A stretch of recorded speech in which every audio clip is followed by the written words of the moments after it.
Assalamualaikum warahmatullahi wabarakatuh. Perkenalkan, nama saya Rizka Jana Fauziah dengan NIM 212105030031. Di sini saya akan mereview tugas yang diberikan oleh Bapak Dr. Abdul Wadud Nafis LCMI selaku dosen pengampu mata kuliah Peradaban Islam dan Islam Nusantara.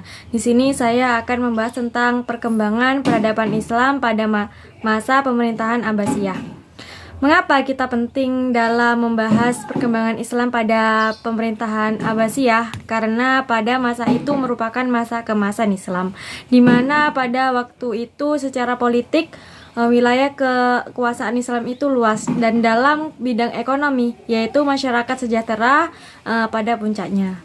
Selanjutnya berdirinya pada pemerintahan Abbasiyah. Pemerintahan Abbasiyah itu didirikan oleh Abdullah As-Saffah Muhammad bin Ali bin Abdullah bin Al-Abbas pada tahun 104 dan meninggal pada 136 Hijriah.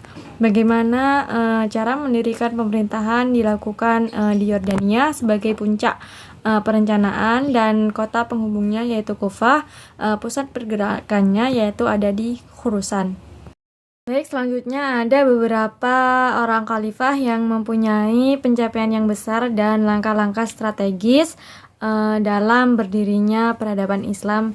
Yang pertama ada Abu Abbas As-Saffah. Berdirinya itu pada 132 dan meninggal pada 136 Hijriah.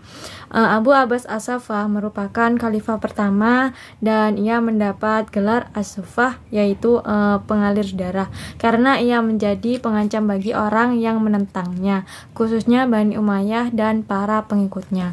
Dan yang kedua ada Abu Ja'far Abdullah.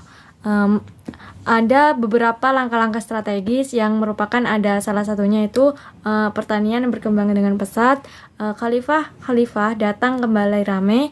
Yang ketiga ada lintas dagang dengan Tiongkok melalui dataran tinggi, Pamir dan jalur laut dan Teluk Persia kembali ramai.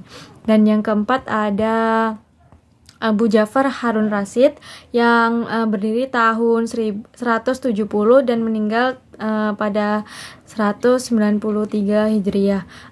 Langkah-langkahnya yaitu yang pertama belusukan, yang kedua ada sangat memerintahkan ilmuwan dan budayawan, yang ketiga ada sangat sulit untuk mencari orang memberikan zakat, infak dan sedekah.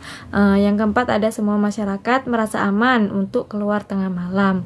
Yang keempat ada Abu Ja'far Al-Mansur, yaitu berdiri tahun 136 sampai 158 Hijriah.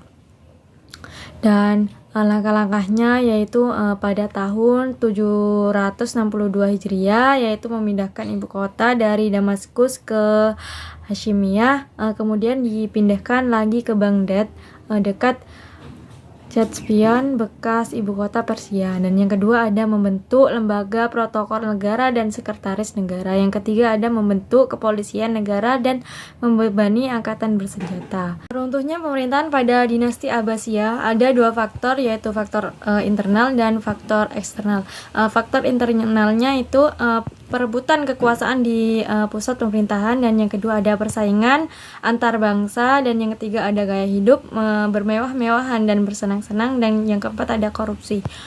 Dan faktor eksternalnya yaitu perang salib, adanya serangan Mongolia ke negeri muslim, dan yang kedua ada munculnya kerajaan Safawiyah di Iran, kerajaan Utsmani di Turki, dan kerajaan Mughal di India.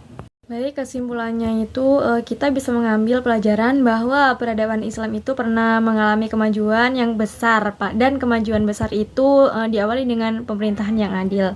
Karena beriman dan bertakwa kepada Allah Subhanahu wa taala akan melahirkan ilmu pengetahuan yang besar, dan juga akan melahirkan orang-orang yang jujur dan amanah, sehingga perekonomian berjalan dengan bagus dan meningkat. Maka dari itu yang terjadi ekonomi itu stabil dan terbentuknya kekuatan negara.